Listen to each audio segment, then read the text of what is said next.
Hello students, next मैं discuss कर रहा हूँ मेंडलीव्स पीरियोडिक टेबल। देखिए, सबसे पहले सिस्टमेटिकली एंड ऑर्गेनाइज वे में एलिमेंट्स को क्लासिफाई किया था मेंडलीव ने। उस वजह से मेंडलीव को कहा जाता फादर ऑफ पीरियोडिक टेबल। क्या कहा जाता है? फादर ऑफ पीरियोडिक टेबल किसको? मेंडलीव को।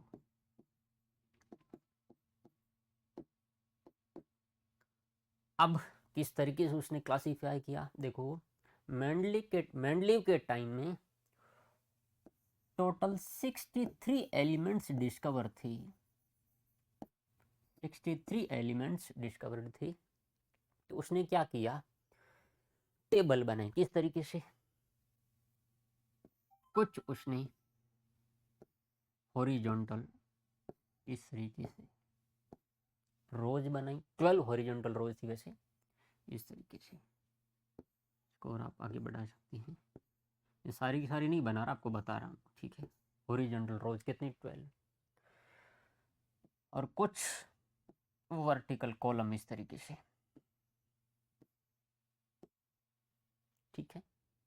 इस तरीके से टेबल बनाई, horizontal rows and vertical column, ठीक है। फिर उसने क्या किया कि ये जो 63 एलिमेंट थी उनको एटॉमिक मास के इंक्रीजिंग ऑर्डर में अरेंज किया। इंक्रीजिंग ऑर्डर में अरेंज किया और इस तरीके से अरेंज किया कि सिमिलर प्रॉपर्टीज वाले एलिमेंट सेम वर्टिकल कॉलम में आए। इस तरीके से उसने अरेंज किया, ठीक है। चलिए, जब उसने एलिमेंट्स को अरेंज किया तो उसने जो ऑब्जर्व किया उसके बेसिस पे उसने एक लॉ दिया, उसको कहते हैं मेंडलीव पीरियोडिक लॉ। क्या कहा गया? Mendeleev periodic law. क्या कहता है मेंडलीव पीरियोडिक लॉ? ठीक है, the physical and chemical properties of elements are periodic function of their atomic mass। ये जो प्रॉपर्टीज है वो किसका पीरियोडिक फंक्शन होती है? एटॉमिक मास का। अब ये पीरियोडिक फंक्शन का क्या मतलब हुआ? पीरियोडिक फंक्शन, ठीक है, जैसे हम पढ़ते हैं ना साइन का पीरियड, 2 पाई कोस का पीरियड ना। पीरियोडिक फंक्शन मतलब एक पर्टिकुलर इंटरवल के बाद रिपीट होना, ठीक है। तो इस स्टेटमेंट का ये मतलब है कि एटॉमिक मास के एक पर्टिकुलर इंटरवल के बाद प्रॉपर्टी रिपीट हो रही थी, मतलब सिमिलर प्रॉपर्टी आ रही थी। Periodic function of atomic mass का क्या मतलब हुआ कि एटॉमिक मास के एक पर्टिकुलर इंटरवल के बाद प्रॉपर्टी सिमिलर आ रही थी या फिर प्रॉपर्टी एक तरीके से रिपीट हो रही थी, ठीक है। ये है मेंडली पीरियोडिक लॉ, ये आपको समझ आना चाहिए। आफ्टर पर्टिकुलर इंटरवल, ठीक है, प्रॉपर्टीज रिपीट होती है, प्रॉपर्टीज सिमिलर प्रॉपर्टी वाले एलिमेंट्स आ जाते हैं, ठीक है। चलिए, अब फिर से मैं आइडिया देता हूँ कि किस तरीके से उसका क्लासिफिकेशन था। तो उस समय कितने एलिमेंट्स थे? 63 एलिमेंट डिस्कवर थे। तो उसने वो जो हॉरिजॉन्टल रोज पीरियोडिक टेबल को, या जो उसने टेबल बनाई उसमें उसने कितने हॉरिजॉन्टल रोज ली थी? 12 रोज। उनको कहा गया सीरीज। उनको क्या कहा गया? सीरीज। और 8 वर्टिकल कॉलम थे, 8 कॉलम। उन कॉलम्स को क्या कहा गया? ग्रुप। कॉलम्स को क्या नाम दिया गया? ग्रुप, ठीक है। 63 एलिमेंट्स, 12 हॉरिजॉन्टल रोज, 8 वर्टिकल कॉलम्स, अरेंज कर दिया। इस तरीके से अरेंज किया कि सेम सिमिलर प्रॉपर्टी वाले एलिमेंट एक ग्रुप में आए, इनकी प्रॉपर्टी सिमिलर है, वो एक ही ग्रुप में आई। इस तरीके से उसने अरेंज किया इसको, एलिमेंट्स को, ठीक है। एटॉमिक मास का इंक्रीजिंग ऑर्डर रखा, इस तरीके से अरेंज किया कि सिमिलर प्रॉपर्टी वाले एलिमेंट सेम ग्रुप में आए। और उसने क्या देखा कि एक पर्टिकुलर इंटरवल के बाद, एटॉमिक मास के एक पर्टिकुलर इंटरवल के बाद प्रॉपर्टीज रिपीट हो रही है। उसके बेसिस फिर उसने अपना लॉ दिया, मेंडली पीरियोडिक लॉ, कि प्रॉपर्टी एटॉमिक मास का क्या होती है, पीरियोडिक फंक्शन होती है। चलिए, तो एनसीईआरटी में ये मेंडली पीरियोडिक टेबल दे रखी है, ठीक है, इस तरीके से आप एनसीईआरटी से भी चेक कर सकते हैं, यहाँ से भी चेक कर सकते हैं। तो यहाँ पे अगर आप देखोगे ये सीरीज है, देखो 1 2, ठीक है, ये जो हॉरिजॉन्टल रोज है इस तरीके से उनको सीरीज कहा गया। और कितनी सीरीज है देखो 12, आप एनसीईआरटी से चेक कर सकते हैं। 12 हॉरिजॉन्टल रोज है, इनको क्या कहा गया, सीरीज। देखो यहाँ लिख रखा है सीरीज, ठीक है। और अगर आप ग्रुप देखोगे कितने ग्रुप है, 8, तो ये 8 ग्रुप्स है, ठीक है, 8 ग्रुप्स है। अब ठीक है, 8 ग्रुप्स में से ये जो पहले 7 ग्रुप्स है, ठीक है, उनके 2-2 पार्ट है, ए बी करके, ठीक है, 2-2 पार्ट होते हैं। ए ग्रुप जो पहले वाले 7 ग्रुप्स हैं उनके 2 पार्ट्स रहते हैं, ए एंड बी, ठीक है। 8 में कोई पार्ट नहीं है, ठीक है, इसमें ए या बी नहीं है, ठीक है। तो ये एक तरीके से 12 हॉरिजॉन्टल रोज इनको सीरीज कहा गया, 8 वर्टिकल कॉलम्स, ठीक है, और उनको क्या कहा गया, ग्रुप नाम दिया गया। और टोटल कितने एलिमेंट्स डिस्कवर थे, 63, ठीक है। और सिमिलर प्रॉपर्टी वाले एलिमेंट को सिमिलर किस में रखा गया, सेम ग्रुप में रखा गया। तो ये चीजें आपको पता होनी चाहिए। 63 एलिमेंट्स, 12 हॉरिजॉन्टल रोज इनको सीरीज कहा गया, 8 वर्टिकल कॉलम उनको ग्रुप कहा गया, और ग्रुप में सिमिलर प्रॉपर्टी वाले एलिमेंट्स को मेंडलीव ने रखा, ठीक है। चलिए, तो ये है मेंडलीव पीरियोडिक टेबल, एनसीईआरटी से आप चेक कर सकते हैं। चलिए, अब achievement of Mendeleev periodic table, ये इंपॉर्टेंट है। Achievement of Mendeleev periodic table, ठीक है। अब तक जो हम जितनी भी हमने पीरियोडिक टेबल पढ़ी उसमें ये मेंडलीव सबसे ज़्यादा इंपॉर्टेंट है। अचीवमेंट, पहला achievement, systematic study of elements, organise proper systematic study first time Mendeleev ने की। Horizontal rows, vertical column, series, groups, similar property वाले एक ही ग्रुप में, एक तरीके से प्रॉपर सिस्टमेटिक स्टडी सबसे पहले मेंडलीव ने ही की। उस वजह से इसको क्या कहते हैं, फादर ऑफ पीरियोडिक टेबल, ठीक है। Second, correction of atomic mass. देखो, मेंडलीव ने कुछ एलिमेंट्स का एटॉमिक मास करेक्ट किया।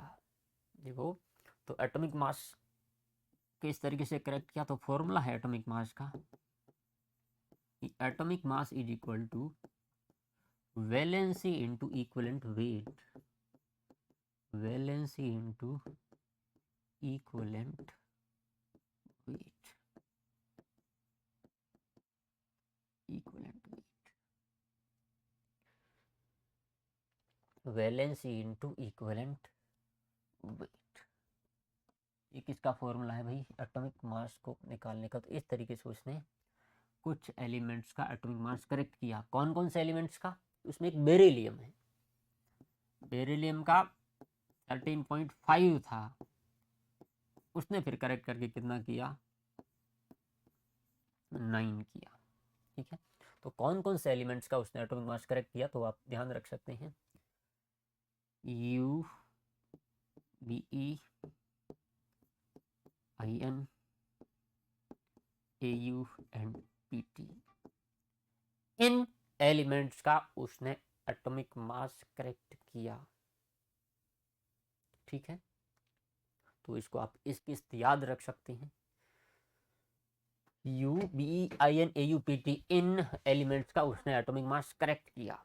तो याद रखने का क्या तरीका है कि यू, ये हिंदी में लिख लीजिएगा अगर आप लिखना चाहते हो तो, यू बेईमान इंसान या इंडियन जो भी कहना चाहें, और पंडित,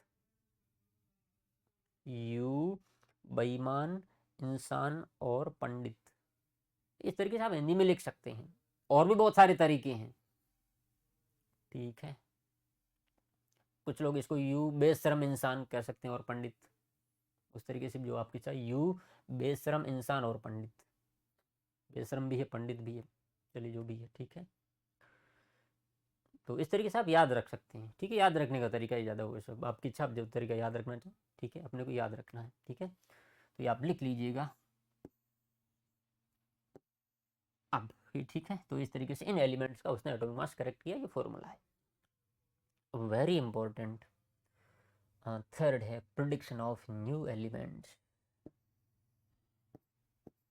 prediction of new elements.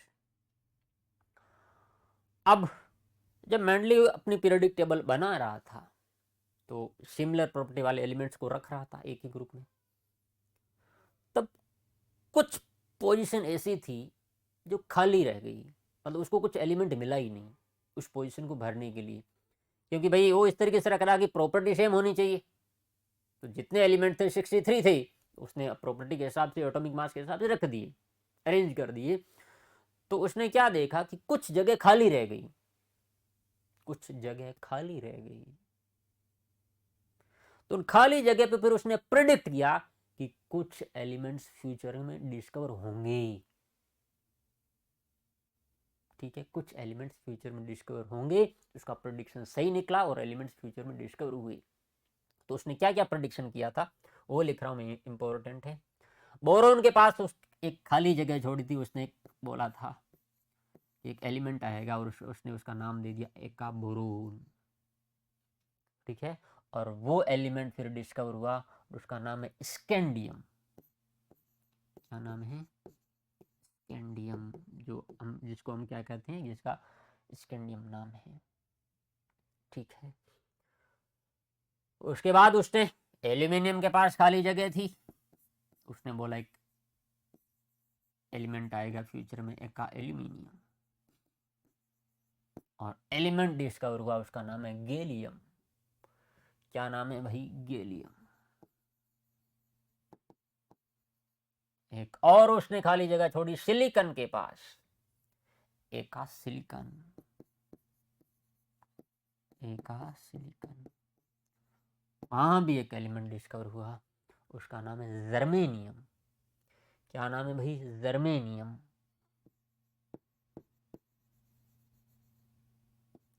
Germanium,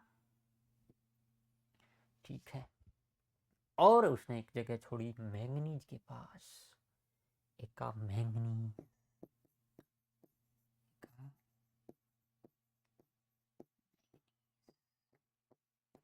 और वहां पे जो एलिमेंट डिस्कवर हुआ उस जगह पे, उसका नाम है टेक्नीशियम। क्या नाम है? टेक्नीशियम, ठीक है। तो आप इसको इस तरीके से लिख सकते हैं, स्कैंडियम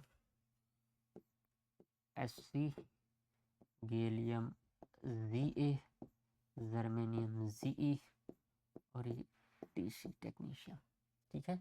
तो ये चार एलिमेंट्स उसने बोले थे कि डिस्कवर होंगे और डिस्कवर हुए। तो उसका डिस्कवरी बिल्कुल परफेक्ट और बिल्कुल सही निकला, ठीक है। एका बोरोन, स्कैंडियम, एका एल्यूमिनियम, गैलियम, एका सिलिकॉन, जर्मेनियम, एका मैंगनीज, टेक्नीशियम, ठीक है। अब इसको याद कैसे रखना, उसका भी तरीका है, वो भी मैं बता देता हूँ, ठीक है। तो ये बोरोन का हमने लेना है बी और स्कैंडियम का Sc, तो BSc, ठीक है। तो होती है ना BSc, एक डिग्री होती है BSc, bachelor of science, BSc, ठीक है। अब एका एल्यूमिनियम गैलियम, तो इस तरीके से याद रख सकते हैं, आलू गालू या आलू गाजर, जो आपकी इच्छा है, ठीक है। तो इसको कैसे याद रखोगे, कहाँ लिखूं मैं? आलू गालू, आलू एंड गालू, ठीक है, आलू गालू। सिलिकॉन जर्मेनियम, सीता जी, शिव जी, या सीता गीता, कैसे याद रखोगे? सीता गीता, ठीक है। और लास्ट में है एका मैंगनीज, एक और डिग्री होती है एम टेक, एम टेक, ठीक है, एम टेक। तो आप किस तरीके से याद रख सकते हो कि बीएससी किसने की, आलू और गालू ने, दो बंदे थे आलू गालू, उन्होंने क्या की बीएससी, बीएससी की आलू गालू ने, सीता गीता ने क्या की, एमटेक, सीता गीता ने एमटेक की। इस तरीके से याद रख सकते, बीएससी तो बोरोन, एका बोरोन स्कैंडियम, आलू गालू एका एल्यूमिनियम गैलियम, सीता गीता एका सिलिकॉन जर्मेनियम, एमटेक एका मैंगनीज टेक्नीशियम। ये एलिमेंट्स उसने बोले थे डिस्कवर होंगे, हुए। ये इंपॉर्टेंट है, ये दोनों चीजें याद रखनी हैं, ठीक है। सवाल बन सकता है देखो, ठीक है, क्योंकि आजकल इतने सारे जेईई में पेपर होते हैं तो हम प्रिडिक्ट नहीं कर सकते कौन से पेपर में क्या आए, ठीक है। स्कूल के एग्जाम में पूछा जा सकता है। एनसीईआरटी ने दो ही दे रखा है, एनसीईआरटी ने एक एल्यूमिनियम दे रखा और एक सिलिकॉन, ये दो ही दे रखे हैं, ठीक है। चलिए भाई, ये तो था अचीवमेंट।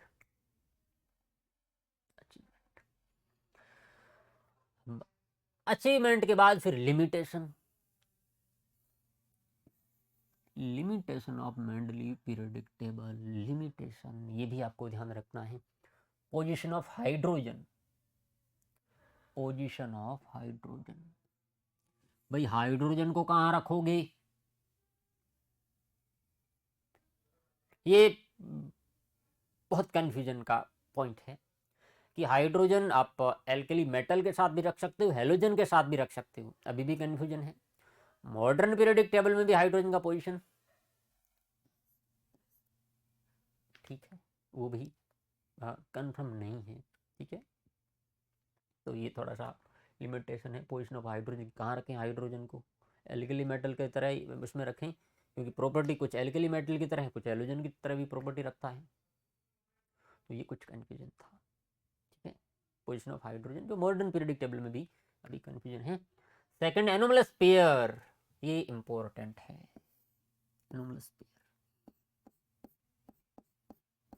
देखो अब उसने बोला कि पीरियोडिक टेबल को मैं अरेंज कर रहा हूं एटॉमिक मास के, सॉरी एलिमेंट्स को मैं अरेंज कर रहा हूं एटॉमिक मास के इंक्रीजिंग ऑर्डर में, इंक्रीजिंग ऑर्डर में, ठीक है।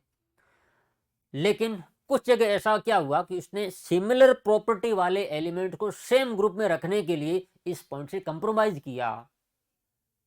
मतलब जिनका एटॉमिक मास कम था वो पहले रख दिया, ज्यादा वाले बाद में, सॉरी जिनका एटॉमिक मास ज्यादा था वो पहले रख दिया, जिनका एटॉमिक मास कम था वो बाद में। मतलब एटॉमिक मास का इंक्रीजिंग ऑर्डर फॉलो नहीं किया, ठीक है।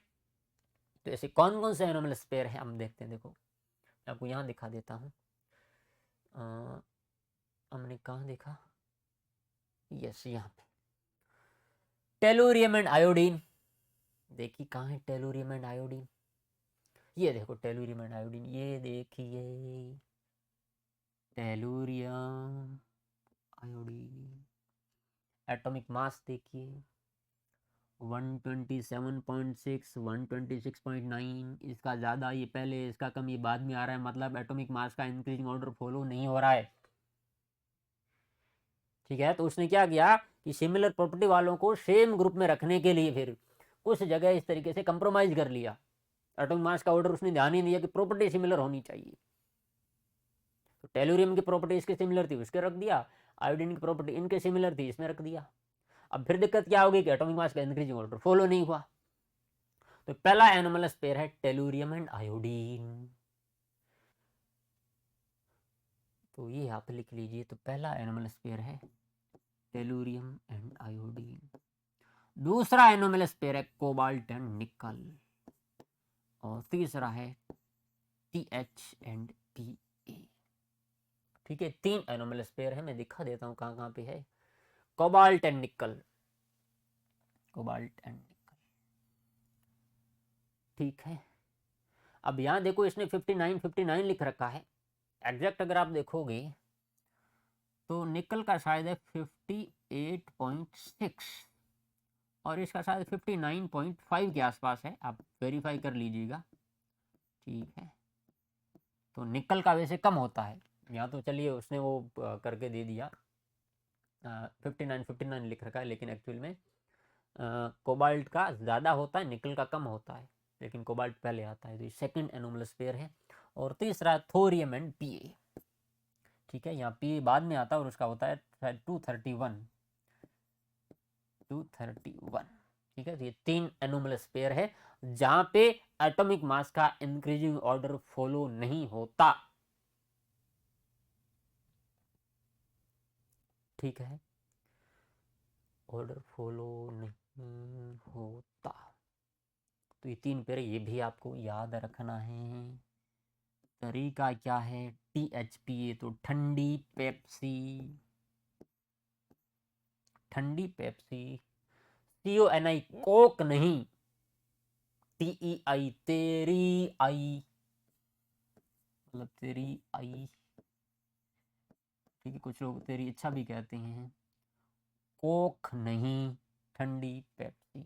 ये 3 ऐसे पेयर हैं जहां पे एटॉमिक मास का इंक्रीजिंग ऑर्डर फॉलो नहीं होता, उस वजह से इनको कहते हैं एनोमलस पेयर। तेरी आई, कोक नहीं, ठंडी पेप्सी, याद रह जाएगा, ये छोटी छोटी याद रखनी है। Third, position of isotopes,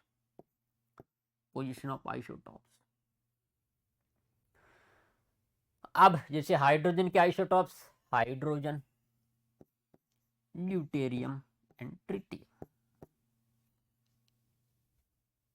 1H1, 1H2, 1H3, ये होता है ना 1H1, 1H2, 1H3। हाइड्रोजन का एटॉमिक मास 1, ड्यूटेरियम का 2 एंड ट्रिटियम का 3। सहमत हो?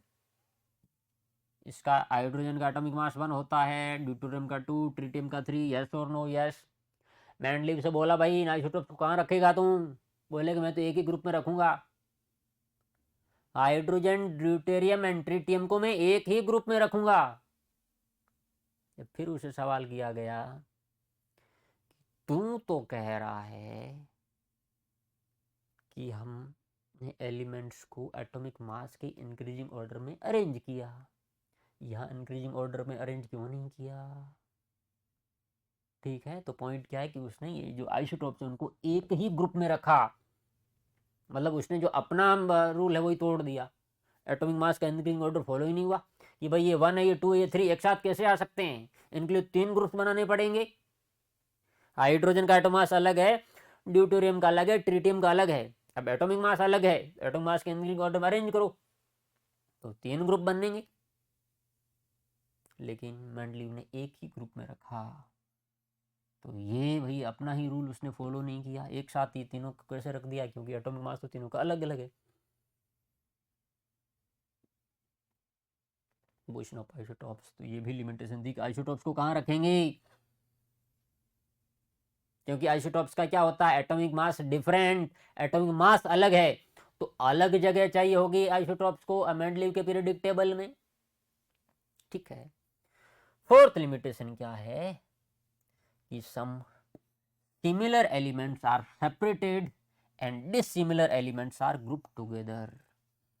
कुछ सिमिलर प्रॉपर्टी वाले एलिमेंट को अलग अलग रख दिया और जिनकी प्रॉपर्टी अलग अलग थी उनको साथ में रख दिया।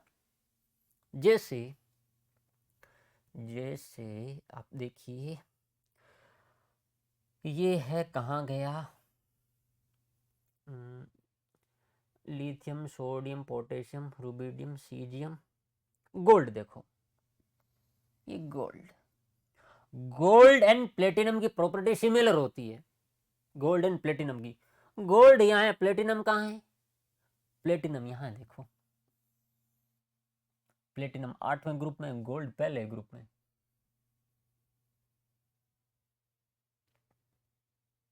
प्लेटिनम 8वें ग्रुप में एंड गोल्ड पहले ग्रुप में। भैया प्रॉपर्टी सिमिलर अलग अलग काहे रखे हो? लिमिटेशन है, गोल्ड एंड प्लेटिनम की प्रॉपर्टी सिमिलर होती है, अलग अलग रखा। उसी तरीके से कुछ डिसिमिलर एलिमेंट्स को उसने सेम ग्रुप में रख दिया। जैसे लिथियम है, सोडियम है, पोटेशियम है, रुबिडियम है, सीजियम है, रिएक्टिव मेटल्स है, हाईली रिएक्टिव मेटल्स है। यहाँ अगर आप देखोगे सिल्वर और गोल्ड लेस रिएक्टिव है, ये एक साथ कैसे? मतलब अगर आप इस पहले ग्रुप में देखोगे तो ये जो मोर रिएक्टिव लेस रिएक्टिव एक साथ आ रही मेटल्स कि भाई lithium, sodium, potassium, rubidium, caesium reactive metals, silver and gold less reactive metals एक साथ, मतलब डिसिमिलर एलिमेंट्स को इसने सेम ग्रुप में रख दिया। ठीक है, ये कुछ लिमिटेशंस थी, तो ये सारी चीज़ें आपको ध्यान रखनी है कि अचीवमेंट क्या था मेंडली पीरियोडिक टेबल का, उसकी लिमिटेशन क्या थी। ठीक है, नेक्स्ट पार्ट में फिर हम डिस्कस करेंगे मॉडर्न पीरियोडिक टेबल। ठीक है, चलिए, थैंक यू।